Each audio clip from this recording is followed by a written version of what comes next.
right, everyone. Well, thank you for joining us here on the next great edition here of Moving Beyond the Coronavirus Economy. My name is Tom Dufour. I'm the CEO of Big Sky Franchise Team, and we help you franchise your business and take the fear and mystery out of doing so through our three-step proven process. And today's guest is Ben Haverty, and he is with Colliers International, and he is a site location expert, and he's going to talk about how to find a great store.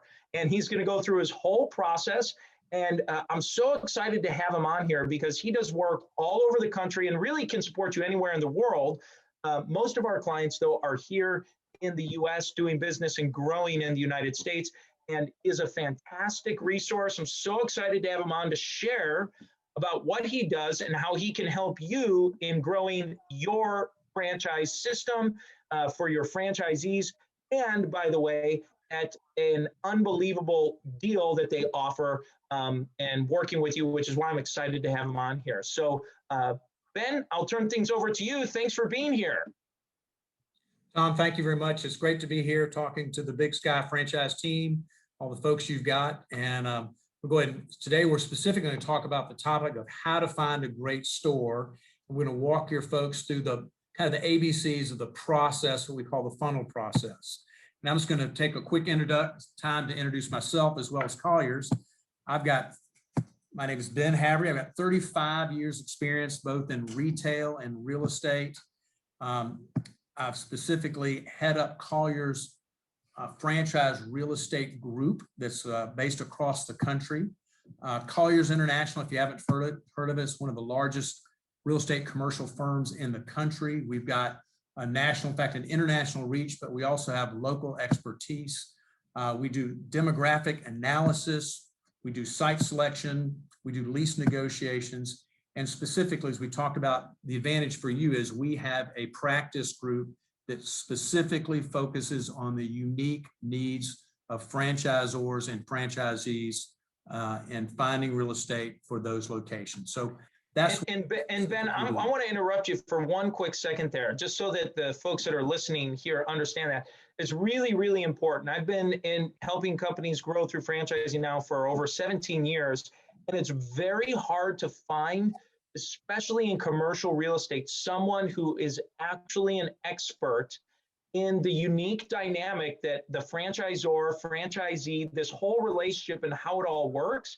There are a lot of commercial real estate brokers out there, and most of them, in my experience, will say, oh yeah, we totally do franchising. Oh yeah, we know how to do it. And then you get into the middle of it and they really don't. And so just for the audience and for the folks that are tuning in here, they are really, really great at it. And that's because of this specific focus on franchise. So I really want to emphasize that, Ben, for you and just to the folks tuning in here.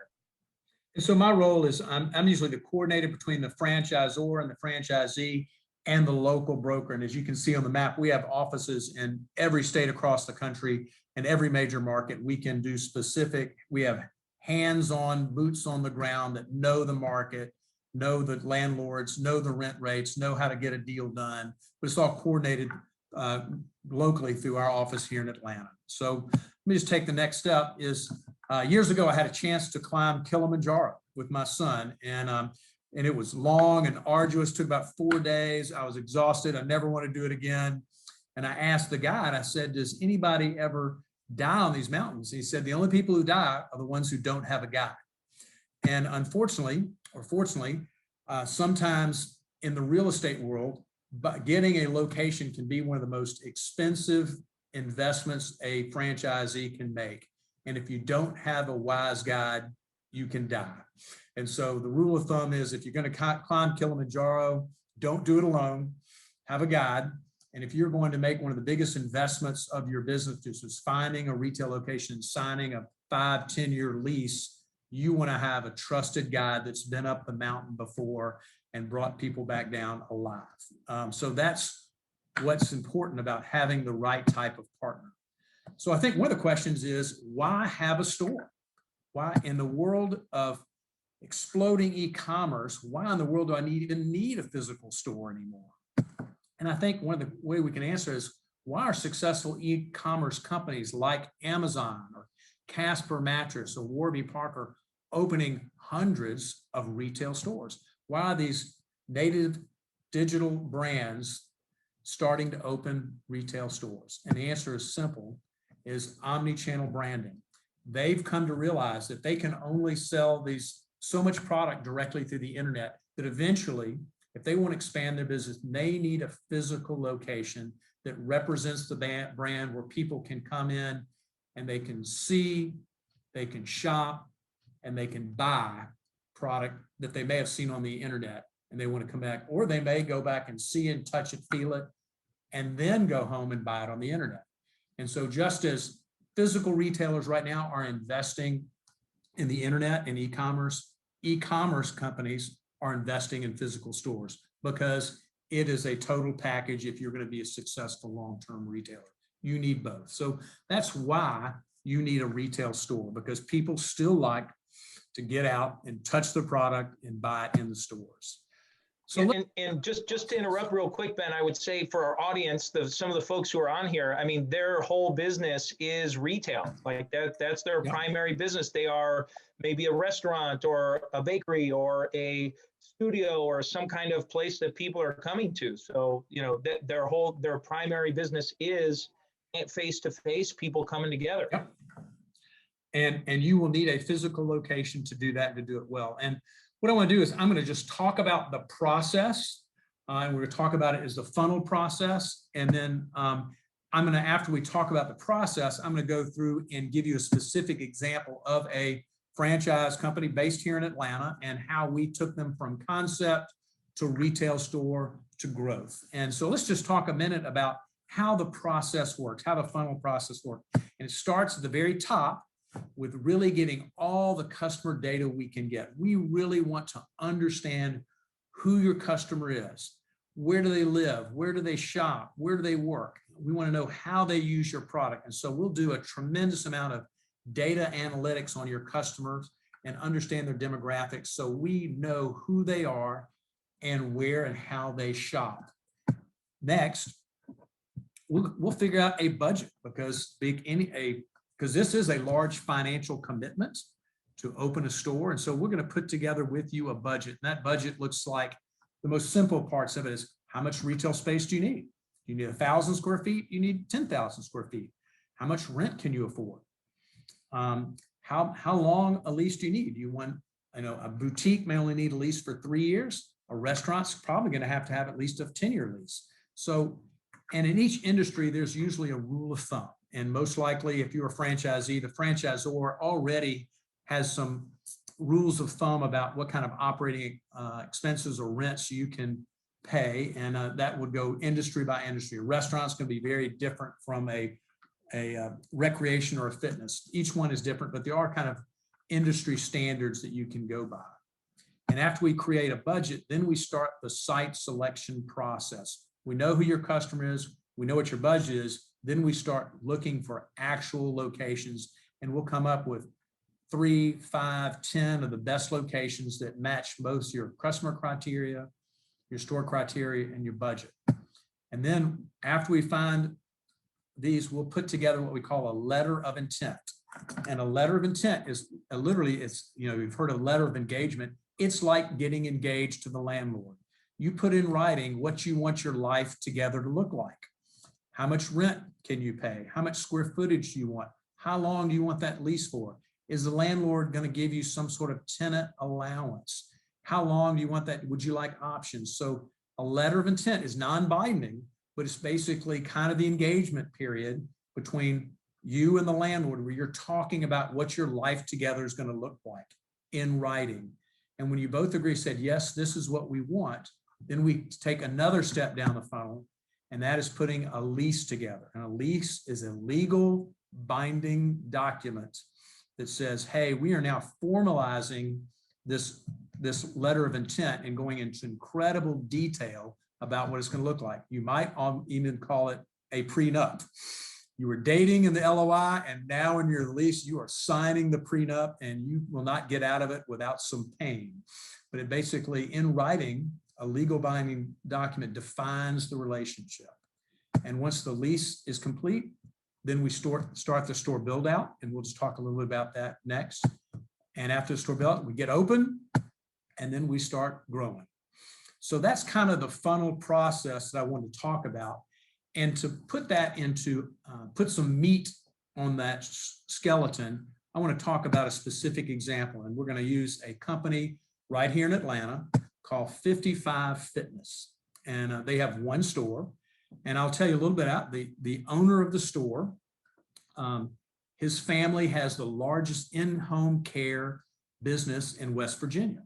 And what they learned was the number one need of their mature clients, the doctors say, you need to help these people get some sort of physical exercise. If they got on a regular exercise program, they would be less sick, they would be stronger, they would have a much better quality of life.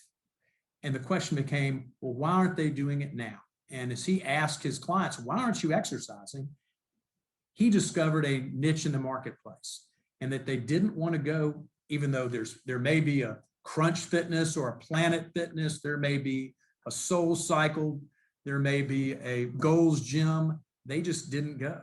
And he realized that older, mature adults often felt intimidated by many of the athletic facilities were out there because the facilities were too large and difficult to navigate, or perhaps the music was loud and unfamiliar, or the people attending them were bodybuilders or hot pixies in spandex.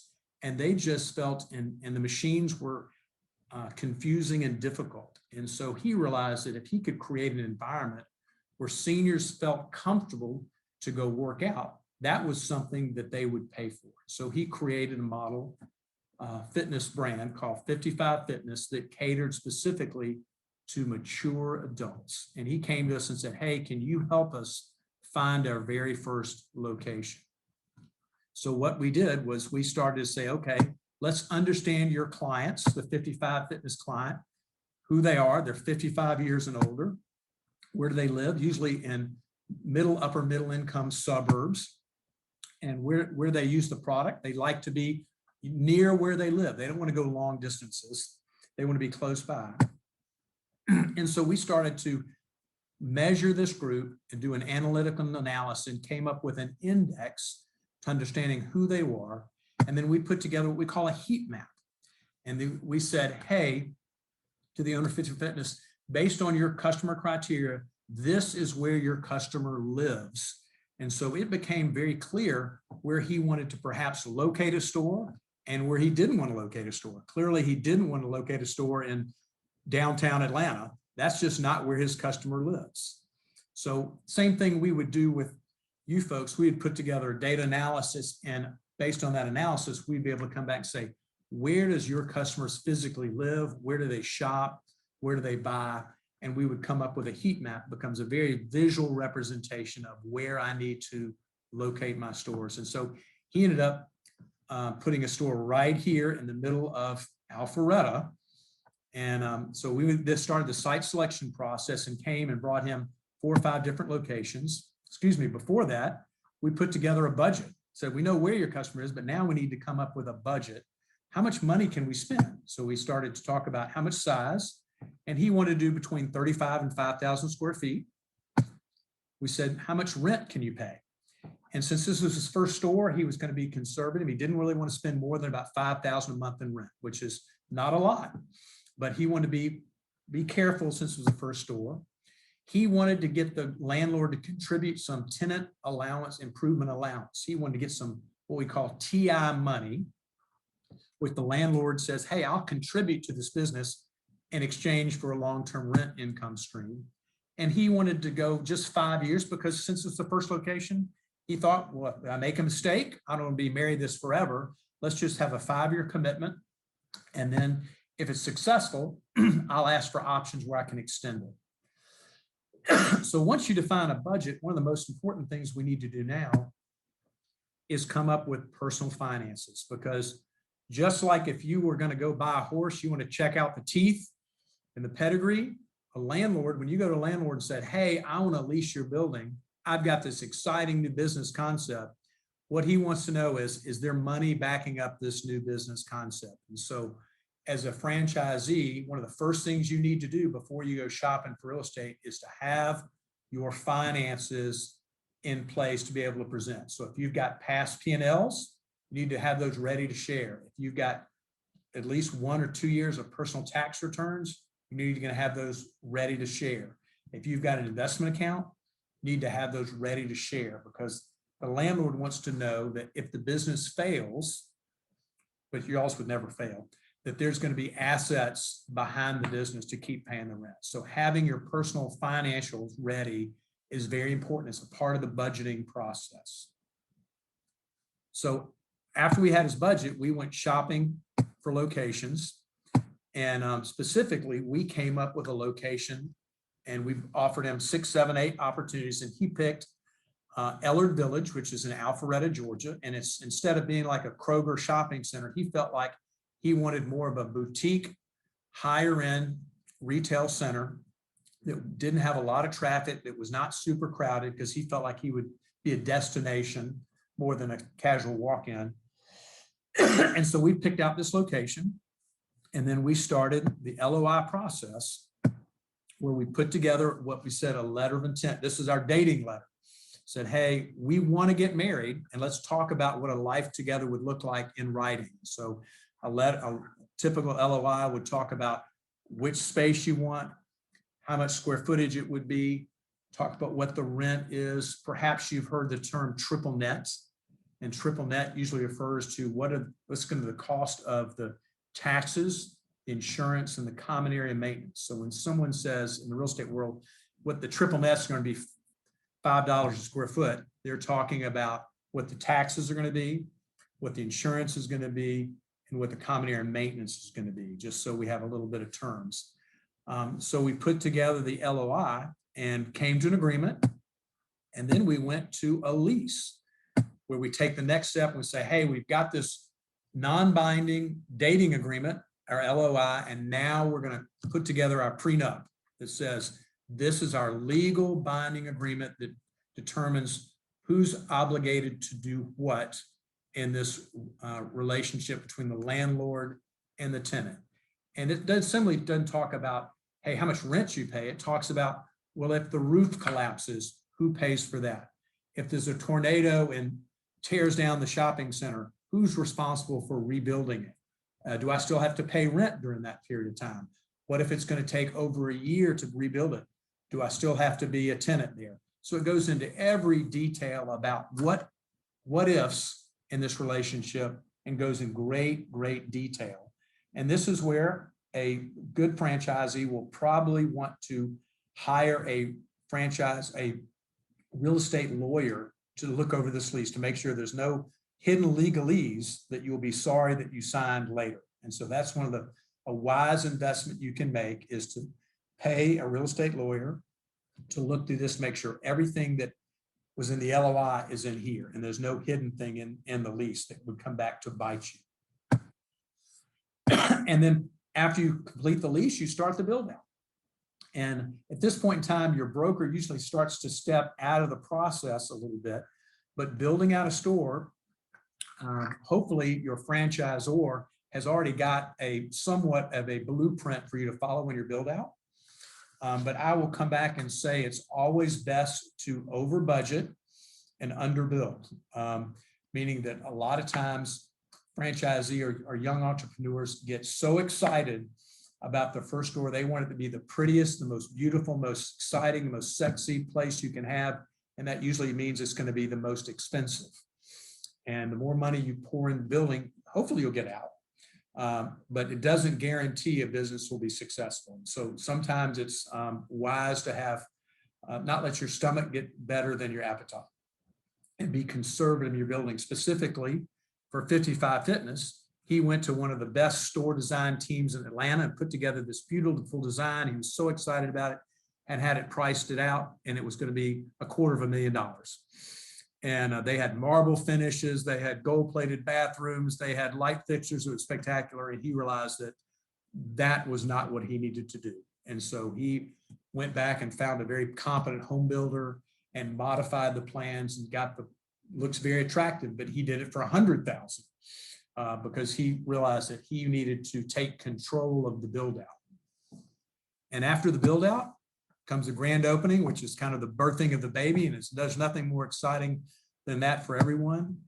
And then talk about growth. And I will just say one of the most important things I've seen is a wise entrepreneur will focus the growth on same store sales first, grow your first existing location, then you can come back and start focusing on more store units.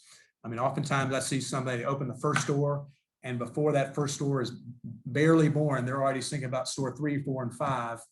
And their energy's already moved on to the next store. And sometimes it's wise to spend a little time making sure your first store is growing and profitable and healthy before you move on to the next store.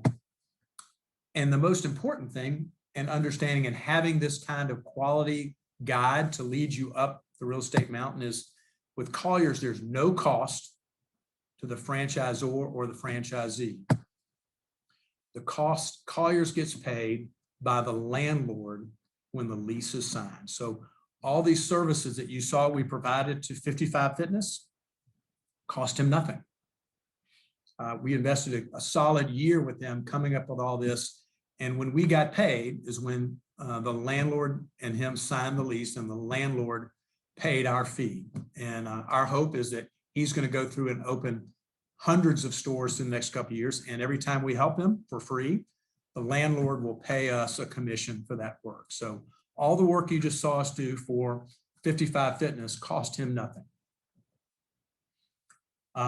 Anyway, so that's kind of our dog and pony show about following the funnel to a great store. And I just want to open it up for any kind of questions and answers.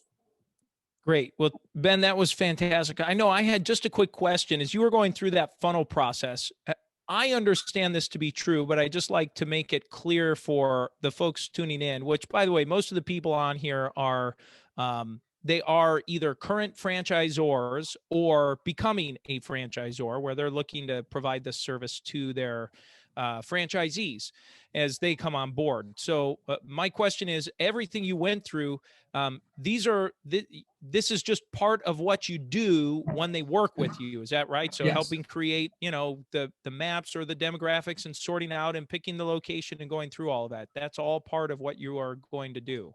That's part of what we do. Yes. Okay. So again, so if you've got a franchisor, as he creates his concept and he says, hey, I've got someone who wants to buy this concept in Philadelphia, we would connect with that franchisee and start to understand the demographics that typically work for the business concept. And then we could do those heat maps and find those areas of town in Philadelphia that match, they're a great match for the franchise brand, and show where they physically are, and then start to do the homework on what locations, and then find the budget. That's a big part of this. What's the budget? How much square footage they need? What kind of rent can they afford? What are the costs? Obviously, a business running in Philadelphia is going to have a lot more what we call triple net cost than one in Columbia, South Carolina. And so we need to understand what the budget's going to be. And then we find those locations and we'll start the lease negotiation process for them.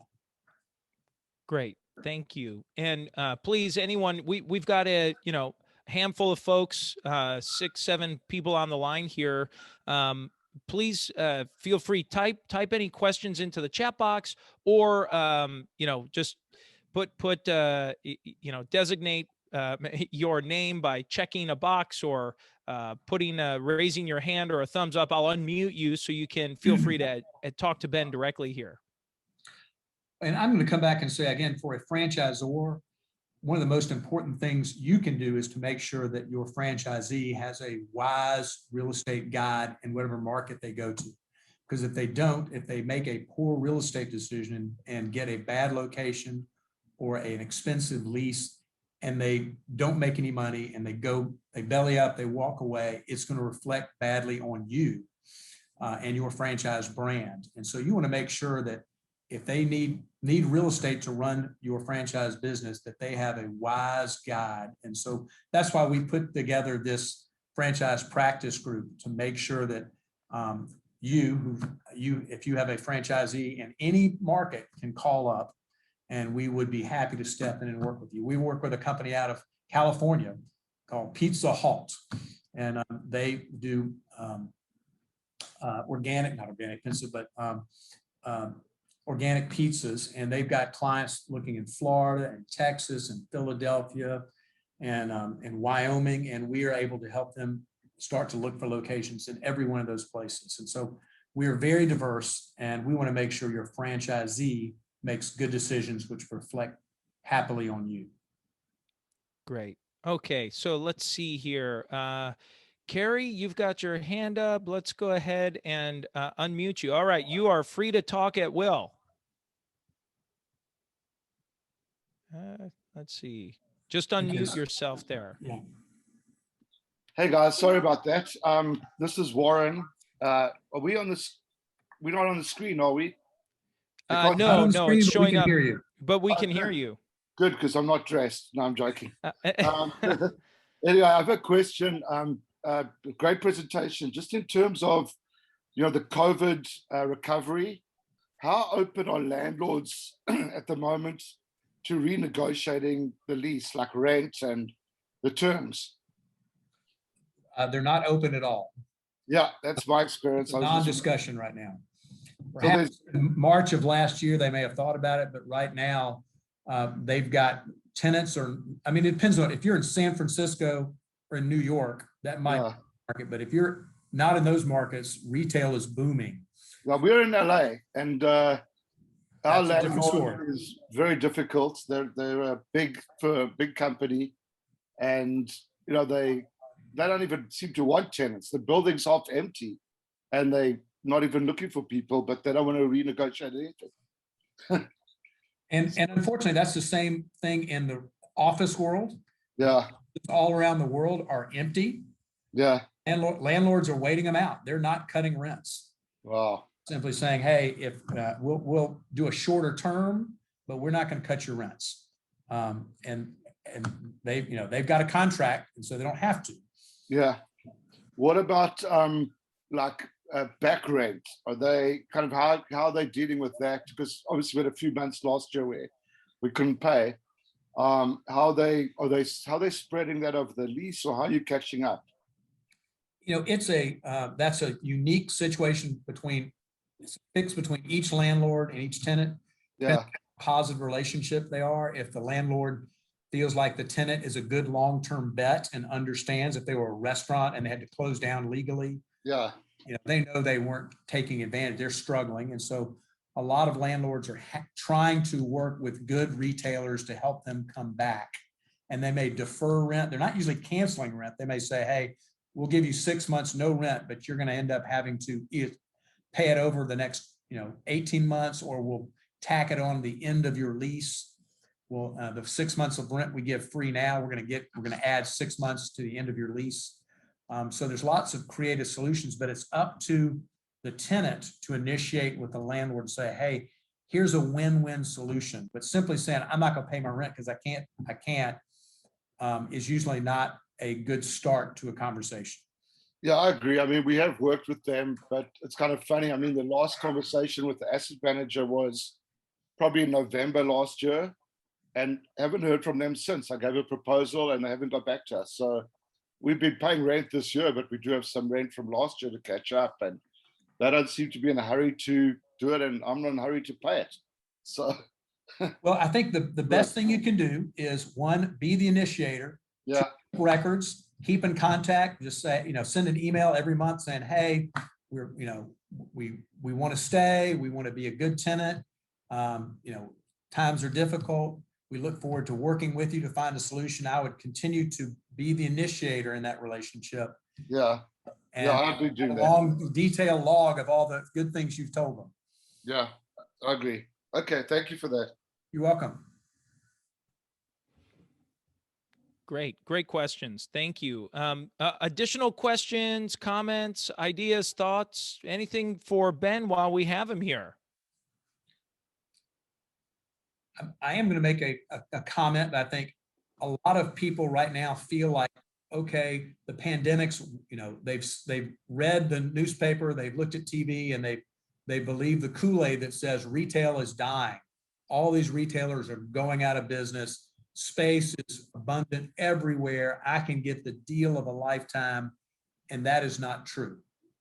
And I just want to make sure that your franchisors and franchisees understand that, and that most landlords are not cutting rents. And then markets like Atlanta right now, second generation restaurant space is like a dog in heat.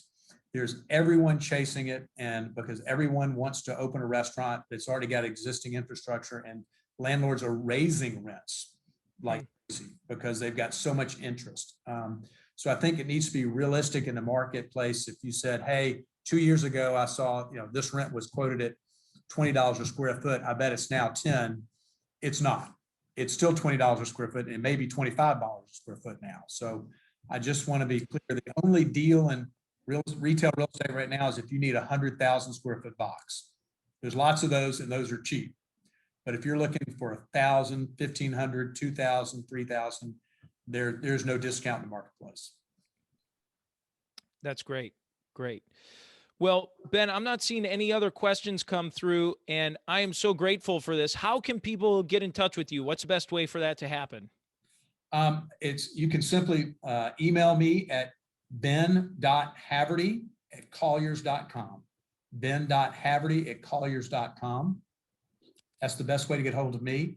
If you would like, I can send the flyer that I sent you, Tom, if you want to forward that out to those folks. It's got contact information on it. And that's the easiest way. But that's our email address, ben.haverty@colliers.com. Great. Well, thank you so much. This has been fantastic. I really appreciate it. And this was great. And for everyone tuning in here, we will make this available. This should be available here in just a few days as a rebroadcast. So if there's something you want to see again, share with someone else on your team, this will be available. Ben, thank you so much. Everyone, have a great weekend. You're so welcome. Thank you.